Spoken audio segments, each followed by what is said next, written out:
توپ کاپی محل کی سنہری راہداریوں میں، جہاں خرم سلطان کی سازشیں اور مہدی وران سلطان کے آنسو دہائیوں تک تاریخ رقم کرتے رہے، ایک اور عورت کا سایہ خاموشی سے سرکتا رہا۔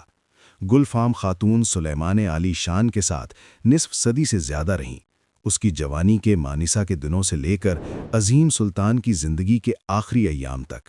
جبکہ دوسری طاقت کے لیے لڑتی رہیں، وہ خاموش وفاداری کی پیکر بنی رہیں، اور وہ واحد خاتون بن گئیں جنہیں بادشاہ اپنے رازوں کا امین سمجھتا تھا۔ لیکن ایک معمولی کنیز ولی عہد کی ماں کا خطاب کھونے کے بعد بھی قریبی دوست کا مرتبہ کیسے برقرار رکھ سکی؟ دنیا کے طاقتور ترین حکمران کے دل میں قائم رہنے کے لیے اس نے کیا قیمت چکائی؟ اس ویڈیو میں ہم ان کی دہائیوں پر محیط رفاقت کا راز کھولیں گے۔ ہم مانیسا کے باغات میں پہلی ملاقاتوں سے لے کر اس المناک غلط فہمی تک کا سفر کریں گے جو انجام کار ایک دردناک پھانسی پر منتج ہوا، اور جانیں گے کہ کیوں اس عشق کی یاد آج بھی اسکودار کی عظیم الشان مسجد کی دیواروں میں زندہ ہے۔ عثمانی تاریخ میں گلفام کا مقام اس سفید کوے کی طرح ہے جسے صدیوں سے علماء کرام منطقی سانچوں میں ڈھالنے کی کوشش کر رہے ہیں، نہ نظر انداز کر سکتے ہیں، نہ پوری طرح بیان کر پاتے ہیں، کیونکہ وہ سب کچھ توڑ دیتی ہیں۔ سلطان سلیمان کے حرم میں میدان جنگ سے بھی سخت قوانین راج کرتے تھے۔ یہ گلاب کی پنکھڑیوں اور پھواروں کی مشرقی داستان نہ تھی، بلکہ ایک انتہائی مسابقتی ماحول تھا، جہاں ہر عورت کو بچپن سے ایک اصول ذہن نشین کرا دیا جاتا تھا: تمہاری قدر تمہارے بیٹے کی قدر کے برابر ہے۔ وارث تخت جنا تو کھیل میں ہو، تیرا نام احترام سے سرگوشیوں میں لیا جاتا ہے۔ بیٹا کھو دیا، خوش آمدید پرانے محل میں، شہری جلاوطنی جہاں سے واپسی نہیں ہوتی۔ وہاں سیاست کی دھن سے دور خاموشی سے زندگی بسر کرتی ہیں، اور مصنفین ان کی وفات کی تاریخ تک لکھنا بھول جاتے ہیں۔ یہ ایک طرفہ ٹکٹ تھا، ایک لوہے کا قانون جسے کسی نے نہ توڑا، تقریباً کسی نے نہیں۔ شہزادہ مراد کی والدہ گلفام خاتون نے یہ ٹکٹ اس وقت حاصل کیا جب ان کا ننھا بیٹا فوت ہوا۔ خواب بیماری سے یا سازشوں سے، مورخین آج تک لب بھینچ کر اس پر بحث کرتے ہیں۔ تمام دستور کے مطابق انہیں غائب ہو جانا چاہیے تھا، پرانے محل کی خاک آلود تعمیرات میں کھو جانا چاہیے تھا، نئی پسندیداؤں، نئی ماؤں، نئے خون کے لیے جگہ چھوڑ دینی چاہیے تھی۔ لیکن گلفام رہ گئیں۔ صرف یہی نہیں، وہ محض حرم کی زندگی کے کسی کونے میں نہیں رہ گئیں، بلکہ وہ ایک ایسی شخصیت بن گئیں جس کے بغیر خود سلیمان کا وجود ادھورا لگتا تھا۔ اس کی کیا وضاحت ہے؟ آئیے سمجھنے کی کوشش کرتے ہیں۔ ہمارے سامنے اس دور کی 3 اہم خواتین ہیں۔ خرم، ایک طوفان جو راستے کی ہر چیز کو بہا لے جانے والا تھا، وہ عورت جس نے کھیل کے قوانین خود لکھے، سلطان سے 6 بچوں کی ماں بنی، اس سے قانونی نکاح کیا اور پوری سلطنت کو لرزا دیا۔ مہدی وران، مجسمہ خم، جائز وارث کی ماں جو پسے پردہ دھکیل دی گئیں لیکن آنکھوں میں وقار اور کسک لیے کھڑی رہیں۔ اور گلفام، وہ نہ طوفان تھیں نہ مجسمہ، وہ کچھ اور تھیں جس کے لیے عثمانی ضابطے میں کوئی نام تک موجود نہ تھا۔ مورخ اسے بادشاہ کا خاموش سایہ کہنا پسند کرتے ہیں۔ یہ بات بہت خوبصورت ہے، لیکن حقیقت پر پورا نہیں اترتی۔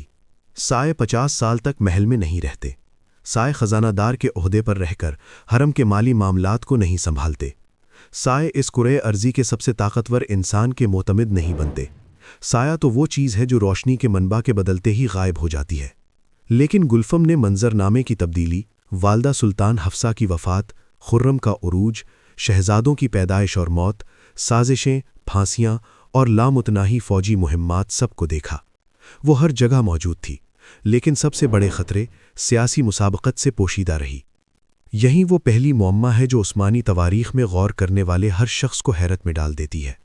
وہ عورت جس کے کوئی بیٹا نہیں تھا، جسے کسی شہزادے کی صورت میں کوئی رسمی پشتیوان حاصل نہیں تھا، اس نے اس دور میں اقتدار کو کیسے تھامے رکھا، جب خرم سلطان اپنے بچوں کے مستقبل کے لیے ہر اس شخص کو راستے سے ہٹانے میں مصروف تھی جو کسی بھی طرح خطرہ بن سکتا تھا۔ گلفم نہ صرف زندہ رہنے میں کامیاب رہی، بلکہ اس نے اپنا مرتبہ، عزت اور سلطان کے جسم و دماغ تک رسائی کی برقرار رکھی۔ یہ کیسے ممکن ہوا؟ اس کا جواب حرم کی معمول کی منطق سے باہر ہے۔ گلفم وہ کھیل نہیں کھیل رہی تھی جو خرم کھیل رہی تھی۔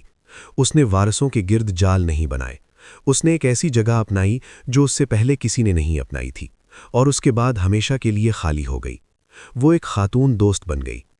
یہ بات بہت سادہ، تقریباً بھولی سی لگتی ہے، اگر کوئی یہ نہ سمجھے کہ اس دنیا میں یہ مقام کس قیمت پر حاصل کیا جاتا تھا، جہاں اعتماد ایک نعمت تھا اور خلوص جان لیوا حماقت۔ سلیمان جو بچپن سے ہی اس بات کا عادی تھا کہ اس کا ہر قدم تولا جاتا ہے، ہر لفظ یاد رکھا جاتا ہے، اور حرم کی ہر عورت اس میں ایک مرد نہیں بلکہ اپنے خاندانی کیریئر کی سیڑھی دیکھتی ہے، اسے اچانک ایک ایسی ذات مل گئی جس کے ساتھ وہ خاموش بھی رہ سکتا تھا۔ وہ جو اسے قانونی، وہ فرما رواج اس کے سامنے یورپ لرزتا تھا، نہیں بلکہ منیسا میں ایک نوجوان شہزادے کی طور پر جانتی تھی، جو ابھی یقینی کا شکار تھا، ابھی اقتدار کی تپش سے نہیں جلا تھا۔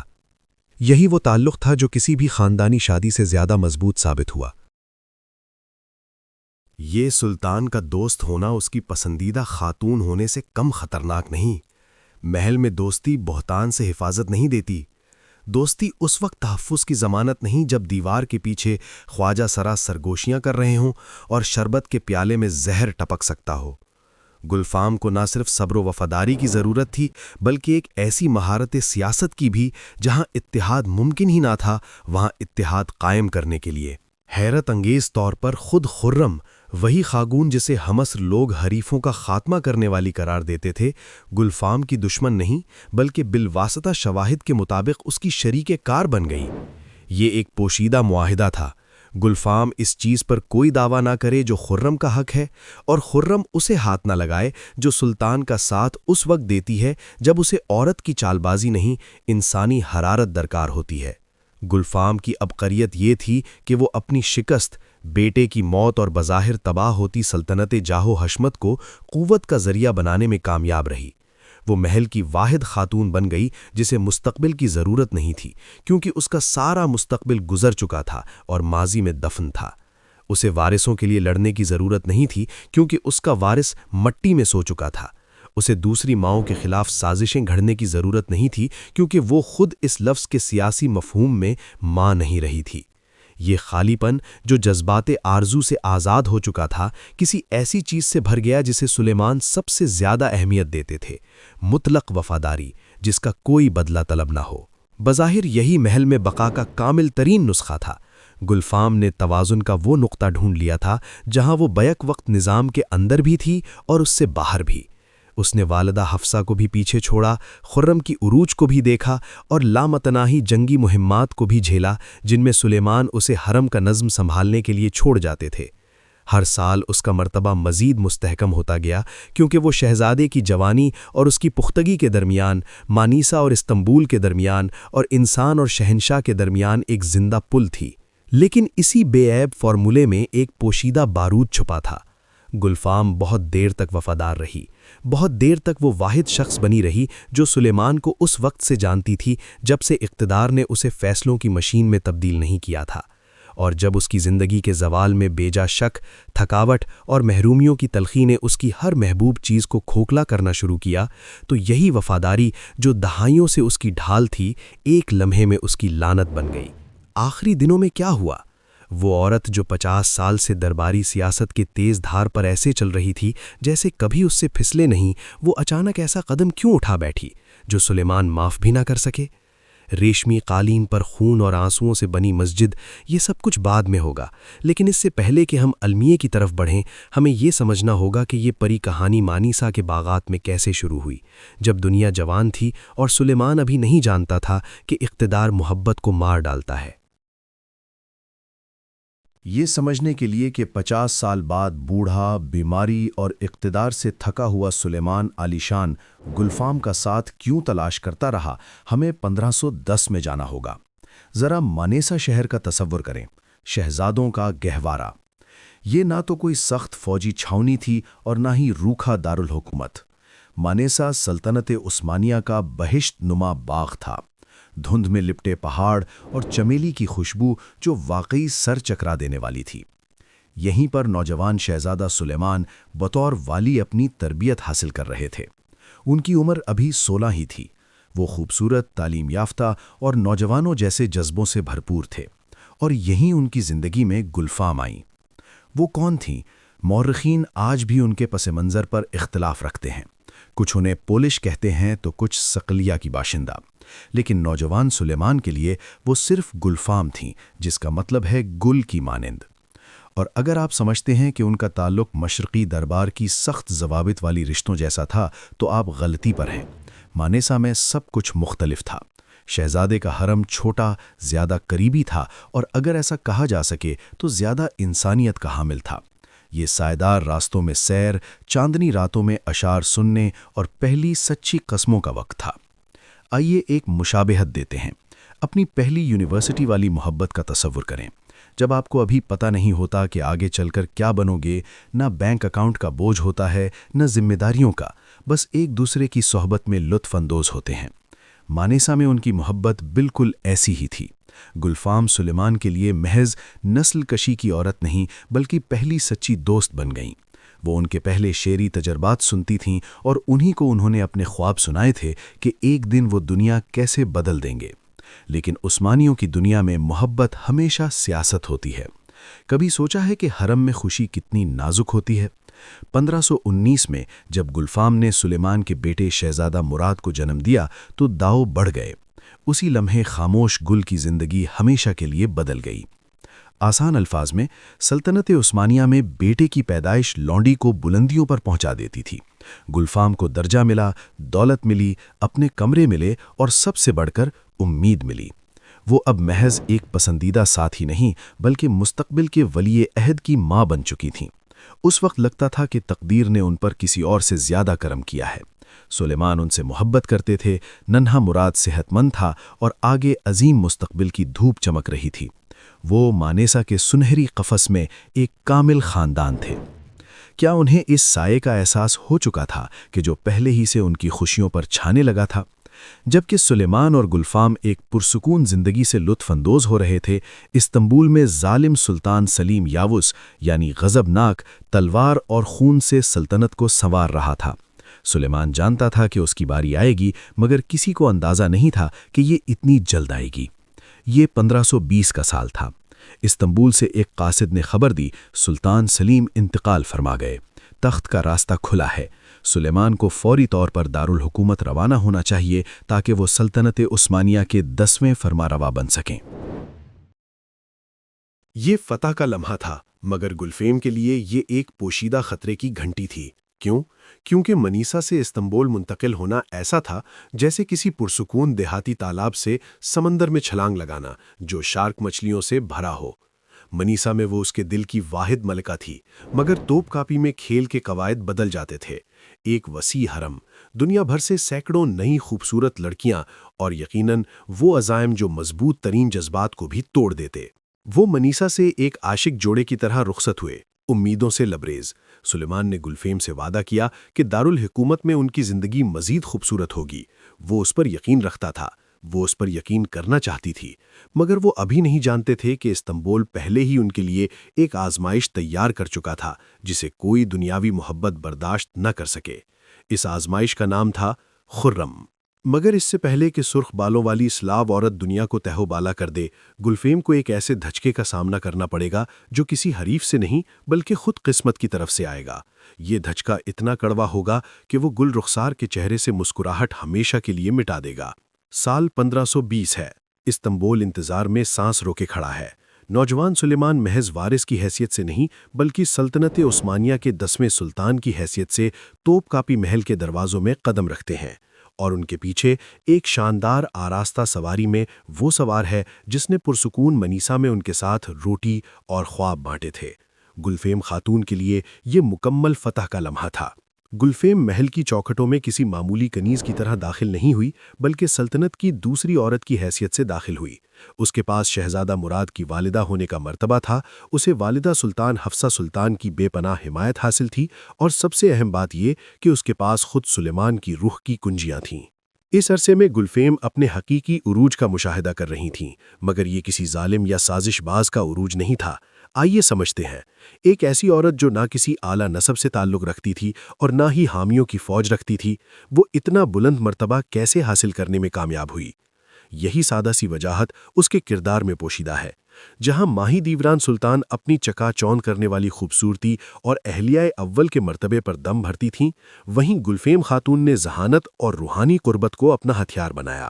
وہ حرم کی ان چند خواتین میں سے تھیں جو سلیمان کے ساتھ نہ صرف محل کی گپ شپ بلکہ شاعری، فلسفہ اور حتیٰ کہ سلطنت کے معاملات پر بھی پوری برابری سے گفتگو کر سکتی تھیں۔ اس کا موازنہ آج کی دنیا سے کریں۔ ماہی دیوران میگزین کی ماڈل تھیں، جبکہ گلفم دانش مند ساتھی اور مشیر۔ اگر آپ کے کندھوں پر پوری دنیا کی بادشاہی کا بوجھ ہو تو طویل سفر کے لیے آپ کسے منتخب کریں گے؟ سلیمان نے دونوں کا انتخاب کیا، لیکن جب بھی انہیں بھاری تاج اتار کر سانس لینا ہوتا وہ گلفم کے پاس آتے تھے۔ وہ ان کی پرسکون بندرگاہ تھیں، ایک ایسی جگہ جہاں نہ کوئی مطالبہ ہوتا تھا نہ کچھ اور، صرف سمجھ بوجھ تھی۔ دن بدن داؤ بڑھتے گئے۔ گلفم کو اس دور میں بے پناہ تنخواہ ملنے لگی، روزانہ 150 اکچے، جبکہ عام پسندیدہ کنیزوں کو 10 سے 15 گنا کم ملتا تھا۔ وہ خاندان کے خاندانی مشاورتی حلقے کا حصہ بن گئیں۔ خواجہ سرا ان کا احترام کرتے، نوکرانیاں ان کی تابعداری کرتیں اور والدہ سلطان انہیں تند مزاج ماہی دیوران کے لیے بہترین توازن سمجھتی تھیں۔ ایسا لگتا تھا جیسے گلفم نے کامل توازن قائم کر لیا ہو۔ ان کے پاس ایک بیٹا تھا جو ان کے مستقبل کی ضمانت تھا، اور ایک مرد تھا جو انہیں عشق کی نگاہ سے دیکھتا تھا۔ کیا آپ نے کبھی سوچا ہے کہ کیا ایسی پوزیشن میں کوئی عورت خود کو مکمل طور پر محفوظ محسوس کر سکتی ہے؟ اپنی طاقت کے عروج پر گلفم شاید یقین رکھتی تھیں کہ ان کی پوزیشن ناقابل تسخیر تھی۔ وہ گلاب تھیں جو سلطنت کے عین دل میں کھلا اور جس کے کانٹے اس کی دانائی کے پردے میں چھپے ہوئے تھے۔ مگر یہیں اس سنہری یونان کے بلند ترین مقام پر فضا پتلی ہونے لگتی ہے۔ 1521 میں سلیمان کے تخت نشین ہونے کے صرف 1 سال بعد توپخاپی محل پر وہ بادل منڈلانے لگے جو کوئی اچھا شگون نہیں لے کر آئے تھے۔ قسمت 2 تباہ کن ضربیں لگانے والی تھیں۔ پہلی ضرب راہداریوں کی تاریکی سے بیماری کی صورت میں آئے گی، اور دوسری غلام منڈی سے ایک سرخ بالوں والی لونڈی کی صورت میں جو حرم کے تمام قوانین کے تصورات کو الٹ کر رکھ دے گی۔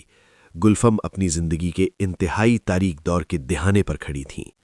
افق پر مصیبت کا پہلا سایہ نمودار ہوا۔ استنبول میں چیچک کی وبا پھوٹ پڑی۔ سلطان کے خاندان میں اس کی پہلی شکار وہ بننے والی تھی جو گلفم کا زندگی کا مقصد تھا۔ ذرا تصور کریں کہ آپ ایک خوبصورت صبح آنکھ کھولیں اور محسوس کریں کہ وہ سب کچھ جس پر آپ نے اپنی زندگی تعمیر کی تھی، جس پر آپ کا ایمان تھا، مٹی میں مل گیا ہے۔ 1521 میں گلفم خاتون پر آسمان ٹوٹ پڑا۔ چھوٹا شہزادہ مراد گلفم کا اکلوتا بیٹا اور اس کا سب سے بڑا سیاسی سرمایہ چند دنوں میں بخار کی نظر ہو گیا۔ جس لمحے بچے کا دل رک گیا، گلفم ممکنہ والدہ سلطان بننے سے محروم ہو گئیں۔ اس کا مستقبل ختم ہو چکا تھا، لیکن تقدیر نے طے کر لیا تھا کہ ایک ضرب کافی نہیں۔ اسی سال توپخاپی کے حرم میں وہ آئیں الیگزینڈرا، جسے دنیا خرم کے نام سے جانے گی۔ آئیے ٹھہریں اور اس دور کے کھیل کے اصولوں کو سادہ الفاظ میں سمجھتے ہیں۔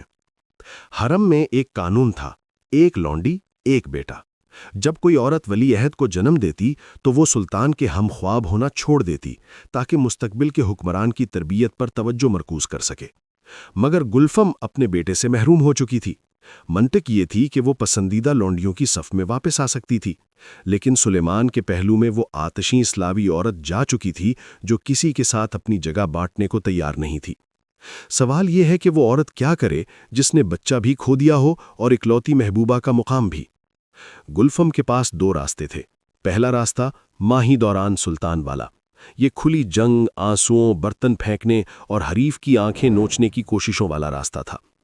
ہم جانتے ہیں کہ ماہی دوران کا انجام کیا ہوا، وقار کی بربادی، جلاوطنی اور ابدی سوگ۔ گلفم نے دوسرا راستہ چنا، پوشیدہ حکمت والا راستہ۔ اس نے وہ کیا جو آج کے دور میں کسی انسان کے لیے ناقابل تصور ہے۔ وہ خود کو سائے میں کر گئی، سلطان کے بستر کی جنگ لڑنے سے دستبردار ہو گئی تاکہ اس کی روح کو محفوظ رکھ سکے۔ اس کا موازنہ شطرنج کی بازی سے کریں۔ جہاں خرم سلطان اور ماہی دوران ملکہ کے خطاب کے لیے لڑ رہی تھیں، وہیں گلفم رخ بن گئی، ایک قابل اعتماد عورت، باوقار عورت جو ہمیشہ بادشاہ کے مفادات کا تحفظ کرتی تھی۔ وہ سلیمان کے لیے وہ بن گئی جو کوئی دوسری عورت نہیں بن سکتی تھی، اس کا ضمیر اور اس کی یادگار۔ اس کھیل میں شرطیں ہر سال بڑھتی گئیں۔ خرم سلطان جو اپنے تمام حریفوں کو منظم طریقے سے راستے سے ہٹا رہی تھیں، نے اچانک دریافت کیا کہ گلفم کے خلاف اس کا جادو بے اثر ہے۔ کیوں؟ کیونکہ اس سے حسد نہیں کیا جا سکتا جو تمہارے علاقے پر حق نہ جتاتا ہو۔ گلفم خزندار بن گئیں، حرم کی خزانچی، اس کے ہاتھوں میں محل کی اندرونی دنیا کو سنبھالنے کی تمام ڈوریاں تھیں۔ وہ جانتی تھیں کہ خرم کا ناشتہ کتنے پیسوں کا بنتا ہے اور ماہی دوران کون سے ریشم منگواتی ہیں۔ وہ جذبات کی سلطنت کی منتظم بن گئیں۔ یہ کیسا ہوتا ہے کہ ہر رات جس شخص سے تم محبت کرتی ہو اسے اپنی آنکھوں سے دیکھتے ہوئے کسی اور عورت کے حرم میں جاتے دیکھو۔ گلفم نے اپنے درد کو دعا اور خیرات میں ڈھالنا سیکھ لیا تھا۔ اس نے ایک مسجد تعمیر کروانے کے منصوبے بنانے شروع کیے جو اس کی محبت اور اس کے کھوئے ہوئے بیٹے کی یادگار بننا تھی۔ وہ اپنی تنخواہ سے ہر اکچے، ہر سکہ جمع کرتی رہی تاکہ پتھر میں اپنا نشان چھوڑ سکے، کیونکہ عثمانی خاندان میں اس کا نشان مٹایا جا چکا تھا۔ سلیمان جیسے جیسے بوڑھا ہوتا گیا، اکثر خود کو یہ سوچتے ہوئے پاتا کہ خرم اس کا جذبہ اور اس کی جنگ تھی، جبکہ گلفم اس کا سکون تھی۔ وہ اپنے سیاہ ترین راز، جو وہ اپنی قانونی بیوی کو بتانے سے بھی ڈرتا تھا، اسے سونپ دیتا تھا۔ تاہم یہ خاموش وفاداری کی ظاہری خوشگواری اپنے اندر مہلک خطرہ چھپائے ہوئے تھی۔ گلفم اتنی قربانی دینے کی عادی ہو چکی تھی کہ ایک لمحے میں وہ بھول گئی کہ سلیمان محض مانسا کا اس کا پرانا دوست نہیں تھا، وہ سلطان سلیمان قانونی تھا، ایک ایسا انسان جس کا غضب خدا کی عدالت کے برابر تھا۔ دہائیاں گزر گئیں۔ اس کدار میں گلفم کی مسجد تعمیر ہونے لگی، لیکن رقم تیزی سے ختم ہونے لگی۔ اور یہاں گلفم نے ایک ایسا قدم اٹھانے کا فیصلہ کیا جو ہمارے نزدیک اعلیٰ ترین شفقت کا عمل ہے، لیکن سلطان کے نزدیک اعلیٰ ترین غداری کا عمل ثابت ہوا۔ اس نے ایک سودا کیا، ایک سودا جس کی قیمت اس کی جان تھی۔ وہ لمحہ آ پہنچا جب ایک مہلک غلطی ہوئی جس کی تلافی خون سے کرنی پڑی۔ ان کی روحانی قربت 1561 میں اس مقام پر پہنچ گئی تھی کہ بوڑھے سلطان کے حجرات میں ہوا خود روشن سی محسوس ہونے لگی تھی۔ سلیمان، جس کی انگلیاں گٹھیا سے بھینچ چکی تھیں اور پلکیں بے خوابی سے بھاری ہو گئی تھیں، اس کے قدموں کی آہٹ اس نوجوان کے اشتیاق سے سنتا تھا۔ گلفم اندر آتی اور وقت ٹھہر جاتا۔ وہ اسے بغیر سفید بالوں کے یاد کرتی تھی، بغیر قتل کیے گئے بیٹوں کے بوجھ کے، بغیر اس خالی پن کے جو خرم نے چھوڑ دیا تھا۔ لیکن عین اسی گھڑی جب سلطان خود اس کا محتاج ہو کر اس سے سانس لینے لگا تھا، گلفم نے ایک ایسا فعل کیا جسے مورخ آج بھی جوہر جوہر کھول رہی ہیں۔ اس کی مسجد اس کدار میں اٹھ رہی تھی، محض ایک عمارت نہیں بلکہ خدا سے کیا گیا ایک عہد۔ اس نے قسم کھائی تھی کہ یہ مسجد اپنی محبت اور وفاداری کی یاد میں تعمیر کرے گی، لیکن تعمیر جیسا کہ ہمیشہ ہوتا ہے ہر حساب سے زیادہ بھوکی نکلی۔ معمار جو محل کے پیمانوں کے عادی تھے اجرت کا تقاضا کر رہے تھے، مزدور جن کے گھر والے روٹی کے منتظر تھے پتھر پھینک کر جانے کی دھمکی دے رہے تھے، اور گلفم جسے زندگی بھر حرم میں سب سے زیادہ تنخواہ ملتی تھی نے آخری حصہ بھی دے دیا۔ اس کا ذاتی خزانہ خالی ہو چکا تھا، اور مسجد، اس کی لافانیت، اس کی معافی، اس کی وہ کوشش جو موت نہیں مٹا سکتی، آسمان کی طرف آدھی راہ پر رک گئی تھی۔ وہ سلیمان کے پاس کیوں نہ گئی؟ یہ وہ سوال ہے جس نے بے شمار بحثیں گرم کر دیں۔ جواب اتنا آسان اور اتنا ہی موہب ہے جتنا لگتا ہے۔ اسلامی روایت میں حقیقی صدقہ وہ ہے جو آپ اپنی ذات سے، اپنی محنت سے، اپنے جسم سے کاٹ کر دیں۔ سلطان کے خزانے سے سونا لینے کا مطلب تھا کہ مسجد کسی اور کے فضل سے تعمیر ہو۔ گلفم، جس سے سب کچھ چھین لیا گیا تھا، بیٹا، حیثیت، مستقبل، کے لیے خدا کو اپنا ذاتی نذرانہ پیش کرنے کی عزت ہی اس کے دنیاوی وجود کا واحد مطلب رہ گیا تھا۔ کیا یہ تکبر تھا؟ یقیناً، مگر وہ تکبر جو بادشاہوں سے بھی بھیک نہیں مانگتا۔ اور پھر اس کھیل میں وہ داخل ہوئی جس کا نام تاریخ نے محفوظ نہیں کیا، مگر جس کے فعل نے بندوق کا گھوڑا چھوڑ دیا۔ ایک نوجوان لونڈی، خوبصورت، محتکاں، وہ جو بوڑھے سلطان میں تھکے ہوئے شیر کی بجائے حرم کے پنجرے سے نکلنے کی واحد ٹکٹ دیکھتی تھی، وہ گلفام کے پاس آئی اور ایک ایسا سودا پیش کیا جس سے آج کے انسان کے رونگٹے کھڑے ہو جاتے ہیں۔ راتوں کے بدلے سونا۔ تم مجھے اس کے دروازے پر اپنی جگہ دے دو اور میں تمہیں اپنا سب کچھ دے دوں گی۔ گلفام نے اس کدار کے نقشوں کو دیکھتے ہوئے کہا، ہاں۔ پہلی بار، دوسری بار، تیسری بار خواجہ سرا سلطان تک یہ بات پہنچاتے رہے کہ گلفام خیریت نہیں ہے، وہ اس کی توجہ کی ناقابل ہے، وہ معافی چاہتی ہے مگر نہیں آئے گی۔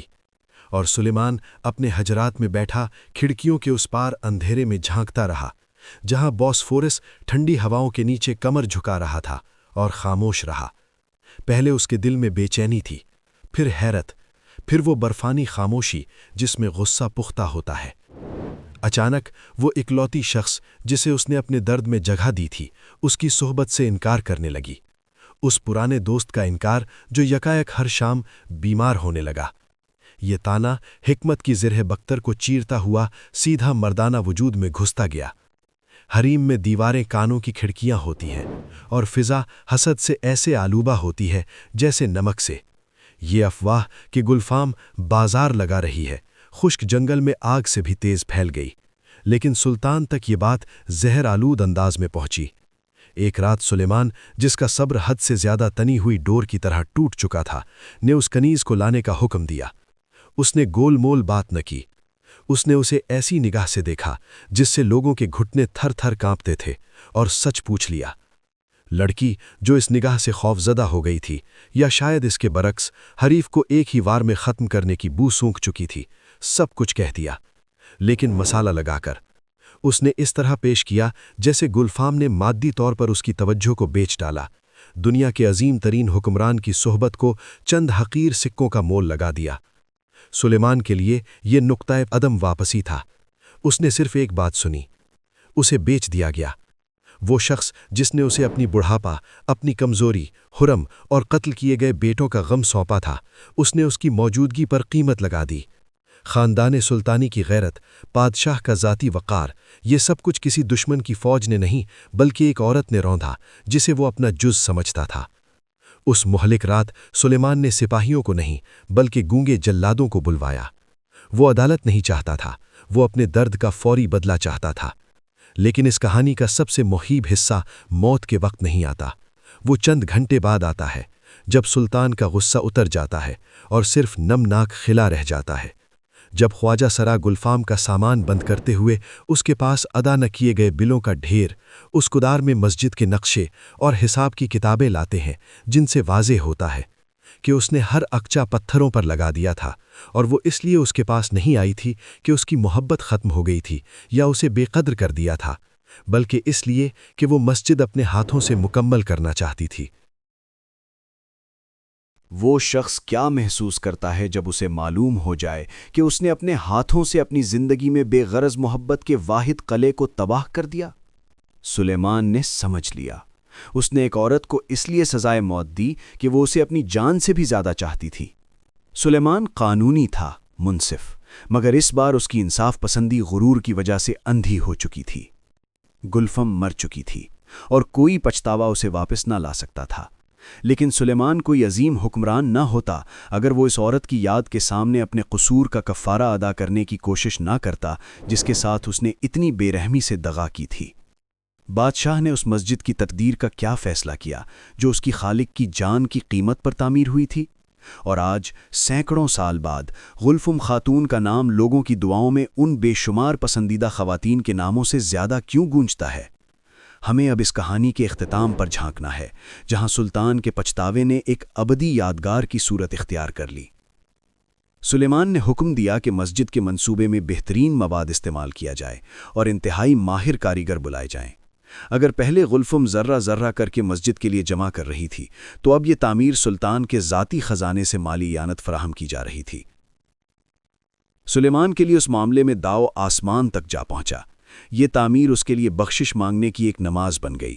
دیوار میں رکھا ہر اینٹ، گنبد پر برش کا ہر نشان، اس غل کے سامنے اپنے قصور کو مٹانے کی ایک کوشش تھی جسے اس نے اتنی بے دردی سے روند دیا تھا۔ کیا آپ نے کبھی سوچا ہے کہ گلفم خاتون کی قبر پر لفظ شہید کیوں کندہ ہے؟ عثمانی روایت میں یہ ایک بے مثال اقدام تھا۔ سلطان نے باضابطہ طور پر تسلیم کیا کہ یہ عورت ناحق ماری گئی۔ اس کے سنگ مزار پر لکھی گئی عبارت اس کا عوامی اقرار جرم بن گئی۔ اس نے اس کی موت میں خود کو مجرم قرار دیتے ہوئے اسے شہیدوں کے درجے تک پہنچا دیا۔ اس کدار میں واقع گلفم خاتون مسجد آج بھی قائم ہے۔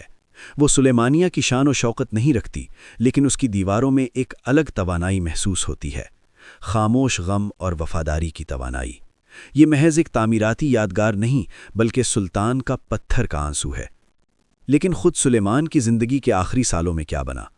گلفم کی موت کے بعد اس کا سفر اس چراغ کے آہستہ آہستہ بجھنے جیسا تھا جس میں تیل ختم ہو چکا ہو۔ وہ اور بھی زیادہ خود میں سمٹ گیا، اپنے آپ سے اور بھی زیادہ سخت ہو گیا۔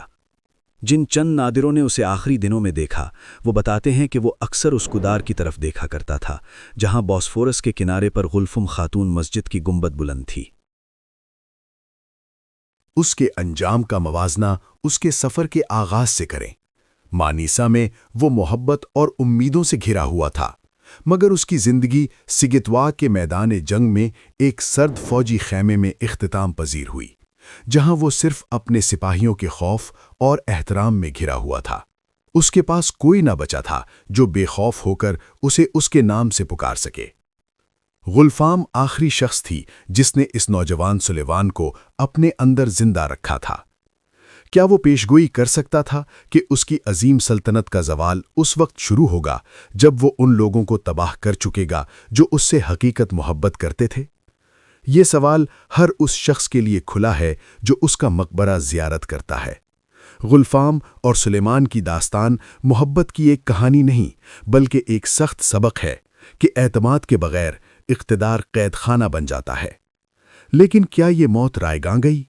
اگر اس مسجد کو دیکھیں جس نے آگ، زلزلے اور خاندان سلطانی کی تبدیلیاں دیکھیں تو جواب عیاں ہے۔ گلفام خاتون اپنے مقصد میں کامیاب رہیں، اس کی محبت ہمیشگی میں ڈھل گئی اور اس کا نام 5 صدیوں بعد بھی دعاؤں میں گونجتا ہے۔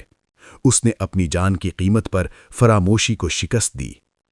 صرف ایک سوال باقی رہ جاتا ہے، سلیمان اپنی آخری ساعت میں کیا سوچ رہا تھا وہاں ہنگری کے میدان جنگ میں؟ ممکن ہے کہ اس کی آنکھوں کے سامنے سے گزرنے والی آخری صورت تاج نہ تھی اور نہ تلوار، بلکہ مانیسا کے باغوں میں ایک نوجوان لڑکی تھی جس کا چہرہ گلاب کی مانند تھا۔ یہ گلفام خاتون اور سلطان سلیمان کی کہانی صرف سلطنت عثمانیہ کے صفحات میں ایک باب نہیں، بلکہ ایک دردناک یاد دہانی ہے کہ سب سے عظیم دل بھی ناقابل اصلاح غلطی کر سکتا ہے۔ گلفام نے کبھی اقتدار کی طلب نہیں کی، نہ ہی تاج کے لیے کوئی سازش کی۔ اس کا عروج خاموش تھا اور انجام دھماکے دار۔ اس نے ثابت کیا کہ وفاداری جنون سے زیادہ طاقتور ہو سکتی ہے، اور وہ یادگار جو اس کدار کی مسجد کے پتھروں میں نقش ہو گئی سونے کے تختوں سے زیادہ پائیدار ہے۔ یہ سانحہ ہمیں سوچنے پر مجبور کرتا ہے، کیا زیادہ اہم ہے لمحاتی انصاف یا برسوں کا اعتماد؟ کیا سلیمان کچھ اور کر سکتے تھے یا مطلق الانانیت کا بوجھ محبت کو لامحالہ قربانی بنا دیتا ہے؟ اگر سلطان سلیمان اور خرم سلطان کے دور عثمانی کی فضا آپ کو نزدیک ہے اور آپ درباری اسرار، پاشاؤں کی سازشوں اور اس دور کی عظیم شخصیات کی پوشیدہ تقدیر کو گہرائی سے جاننا چاہتے ہیں تو یوٹیوب کے اس چینل کو ضرور سبسکرائب کریں۔ ہم باقاعدگی سے تاریخی حقائق اور داستانوں پر مبنی دلچسپ ویڈیوز شائع کرتے ہیں۔ گھنٹی کا بٹن دبانا نہ بھولیں تاکہ نئی اقساط آپ سے فوت نہ ہوں۔ نیز ہماری دیگر ویڈیوز بھی ابھی دیکھیں، وہاں آپ کو مزید حیرت انگیز تفصیلات ملیں گی جو ڈراموں میں نہیں دکھائی جاتیں۔ آپ کا تعاون اور تبصرے ہمیں تاریخ کو زندہ کرنے اور ماضی کے پوشیدہ رازوں سے پردہ اٹھانے میں مدد دیتے ہیں۔ آپ سے نئی اقساط میں ملاقات ہوگی۔